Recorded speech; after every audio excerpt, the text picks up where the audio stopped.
दीपेंद्र जो बातें फेंक रहा है वो जनता समझदार है। रघुवीर कादियान जी जो कई समय से एमएलए हैं, स्पीकर बन चुके हैं, और इस तरह की बात करना जनता को डराना, और जनता डरने वाली नहीं है। अगर दीपेंद्र हुड्डा जी के पास कोई आपके पास प्रूफ है, तथ्य हैं, तो जांच कराओ। जांच कराने को तैयार बैठे हैं। लिखे, सीबीआई को लिखे, विजिलेंस को लिखे। आरोप लगाना, आरोप लगाकर भाग जाना, ये ठीक नहीं। हम दूसरी बार 2024 में रोहतक लोकसभा फिर जीतेंगे जनता के आशीर्वाद और प्यार से।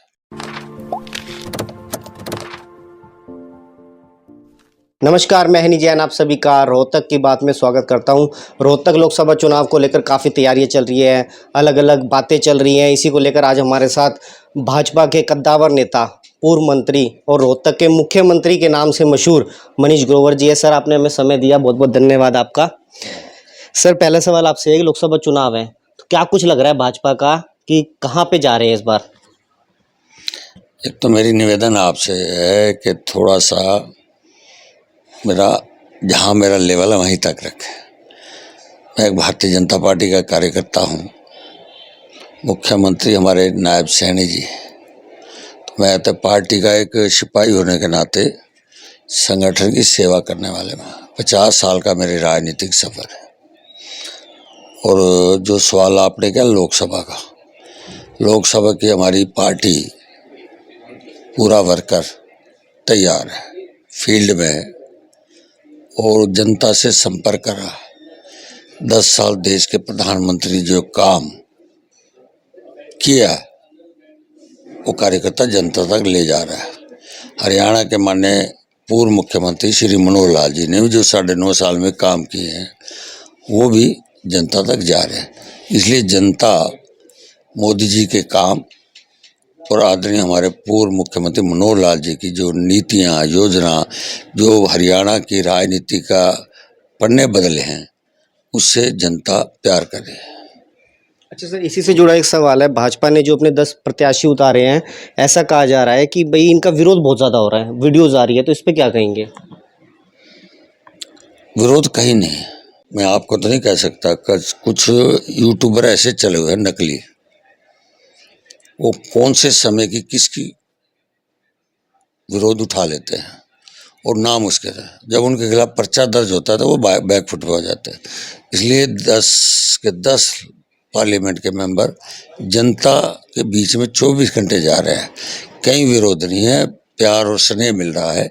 ये विरोध उन लोगों को लग रहा है जो आज तक अपने प्रत्याशी नहीं घोषणा कर पा रहे।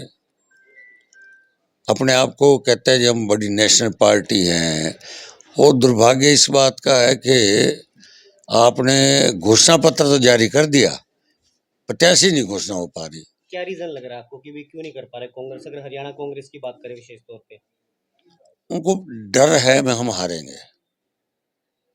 जब ये कहना कि ग्रुप में लड़ाई चल रही है, फैसला नहीं हो रहा, वो करेंगे। मुझे जो लगता है कि वो चुनाव लड़ना नहीं चाहते। वो तो एमपी का चुनाव हम हार गए तो एमएलए की टिकट नहीं मिलेगी, इसलिए वो एमएलए की टिकट पे ज़्यादा जोर लगा रहे हैं कांग्रेसी बड़े नेता। इसलिए वो एमपी के इच्छुक नहीं है, वो एमएलए के इच्छुक है, इसलिए वो मैदान में नहीं आ रहे। ऐसे ही दीपेंद्र हुड्डा जी कह रहे हैं, जो रोहतक में जा रहे हैं, गांधी कैंप में जाते हैं, रेलवे रोड पे जा रहे हैं, वो कह रहे हैं कि इस बार अगर आप मेरे को जितवाओगे तो दिल्ली से रास्ते हम चंडीगढ़ जाएंगे। वर्तमान चुनाव देश का है और दीपेंद्र जी जो बात कर रहे हैं वह दिल्ली चंडीगढ़ जा रहा। रोहतक से लाल किला जाने में 3 घंटे लगे हैं बाई रोड।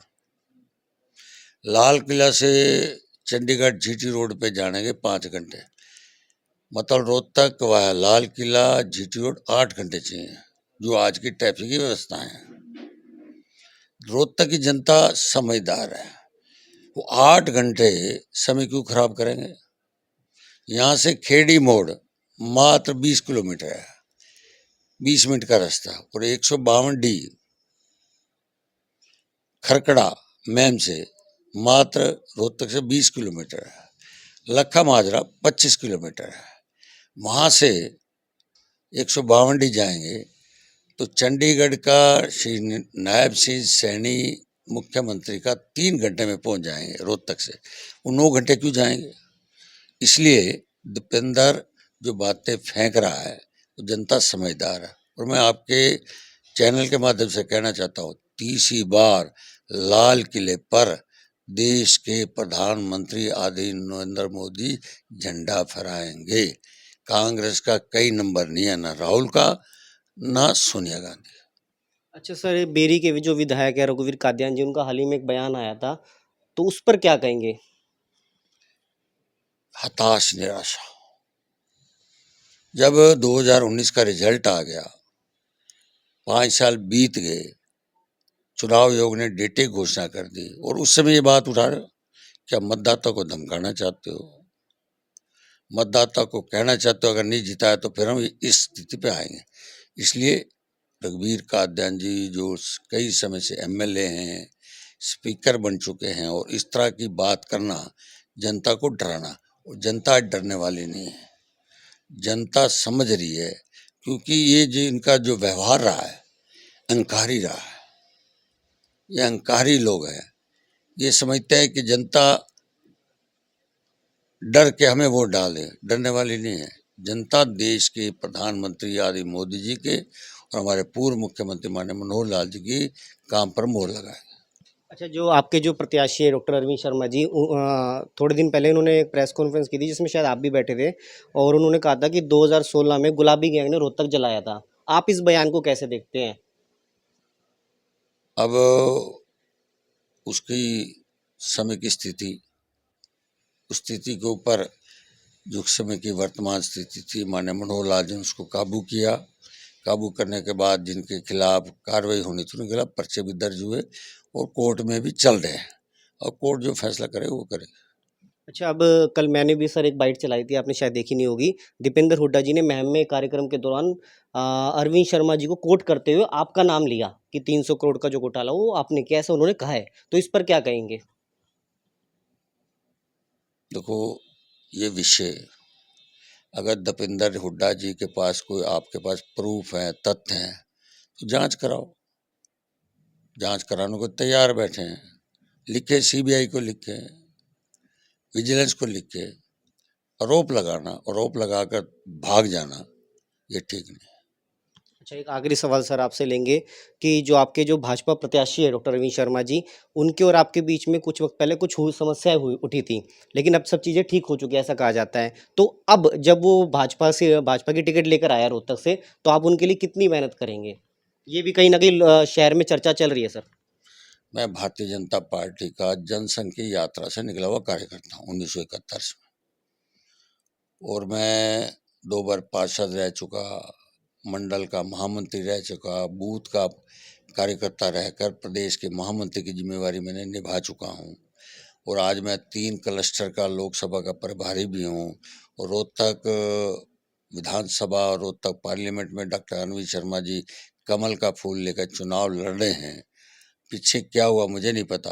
वर्तमान में भारतीय जनता पार्टी आदरणीय मोदी जी का चिन्ह उनके पास है, राष्ट्रीय हमारे नड्डा जी का चिन्ह उनके पास है, हमारे पूर्व मुख्यमंत्री माननीय मनोहर लाल जी, हमारे वर्तमान में माननीय मुख्यमंत्री नायब सैनी जी, प्रदेश अध्यक्ष नायब सैनी जी, कमल का फूल। कमल के फूल के लिए हमने काम करना, देश हमारे लिए पहले है, देश पार्टी इसका सेवा मेरे मन में जज्बे में रहता है। हम दूसरी बार 2024 में रोहतक लोकसभा फिर जीतेंगे, जनता के आशीर्वाद और प्यार से। अच्छा, एक सवाल और लूँगा सर कि रोहतक के जो हालात हैं, अब उसके लिए कई बार आपको भी ज़िम्मेदार ठहराया जाता है, हालाँकि जो विधायक है वहाँ कांग्रेस के हैं यहाँ से, तो क्या समस्या आ रही है? क्योंकि सरकार भाजपा की है कि रोहतक में सीवर की समस्या इतनी ज़्यादा, पानी बहुत ज़्यादा गंदा आ रहा है, क्यों नहीं इस चीज़ें ठीक हो रही? जो ये समस्याएं, मैं वर्तमान में विधायक भी नहीं हूँ, फिर भी मैं जनता के भी बीच में जाता हूँ। ये समस्याएं आज की नहीं है, ये समस्याएं जीवन में चलती रहती हैं। जैसे पानी हो, सीवर हो, बनेंगी सड़कें, बनेंगी, टूटेंगी, चलेंगी, पानी की बिछाएंगे लाइन, उसके बाद फिर कोई सड़क बनेगी, टूट जाएगी। ये समस्या चलती रहती हैं। उस समस्या को उठाना मेरा कर्तव्य है, क्योंकि मैं वर्तमान में 2 बार पार्षद भी रह चुका हूँ, विधायक भी रह चुका, मंत्री भी रह चुका। समस्या में मुझे जानकारी है, इसलिए विभाग के ऊपर दबाव बनाता हूँ, और दबाव बनाकर जनता को कोई दिक्कत ना हो उस समस्या का हल कराना मेरा पहली प्रायोरिटी है। चलिए धन्यवाद सर। तो ये थे मनीष गौर जी जिन्होंने अपनी बात रखी। धन्यवाद।